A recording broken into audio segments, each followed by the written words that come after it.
Hoy vamos a hacer un viaje en el tiempo para meternos de lleno en una de las culturas más fascinantes y la verdad menos conocidas del antiguo Perú, los Tayán.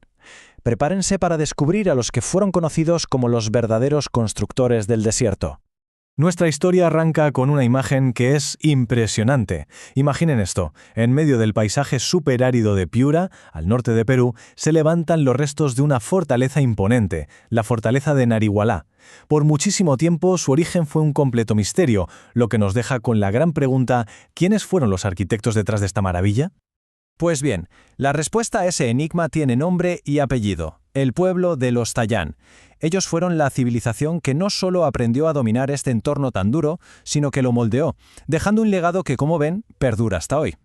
Ok, entonces, ¿quiénes eran exactamente los Tayán? Bueno, más allá de ser unos constructores increíbles, se les conoce como los grandes pero grandes organizadores sociales de toda la región de Piura. Y aquí viene un punto clave para entenderlos. Los Tayán no funcionaban como un imperio centralizado, digamos, al estilo de los incas, no. Su estructura social era algo completamente diferente. En lugar de tener un solo rey o un emperador, ellos se organizaban en lo que se conoce como curacazgos. ¿Qué es esto? Piensen en un conjunto de dominios o jefaturas, todas independientes, cada una con su propia autoridad. Era más como una red de comunidades que un estado gigante y monolítico. Muy bien, vamos a ver ahora su geografía, porque para entender a un pueblo hay que entender el mundo que habitaron. Y esto es fundamental para comprender cómo lograron no solo sobrevivir, sino de verdad prosperar en un lugar tan desafiante como el desierto. A ver, el territorio Tayán era enorme. Se extendía desde Tumbes, casi en la frontera con Ecuador, hasta las zonas de Morrope y Olmos por el sur. ¿El secreto para sobrevivir en ese desierto? Pues sus líneas de vida, los valles fértiles de los ríos Tumbes, Chira y Piura, que eran como auténticos oasis en medio de la nada. Pero el epicentro, el verdadero corazón de su civilización, era la zona que se conoce como el Bajo Piura. Y aquí es donde todo conecta de nuevo. Catacaos, justo donde está la fortaleza de Narihualá que vimos al principio, era uno de sus centros administrativos más importantes. Pero, ojo, los Tayán no eran solo grandes organizadores y agricultores. Vamos a ver ahora uno de sus talentos más distintivos y cómo se llevaban con las otras grandes civilizaciones de su época. Una de las habilidades por las que el pueblo Tayán es más recordado, y con toda la razón, era su maestría absoluta en el arte textil. Eran de verdad unos expertos tejiendo el algodón.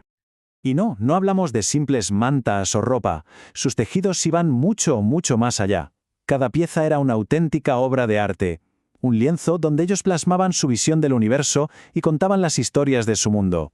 Y esto nos lleva a un punto fundamental. Por un lado, los Tayán lograron forjar una identidad cultural propia, súper única y distintiva en la costa norte. Pero al mismo tiempo no vivían aislados en una burbuja, estaban muy conectados con el resto del mundo andino, interactuando e incluso fusionándose con potencias como los Chimú y más tarde los incas.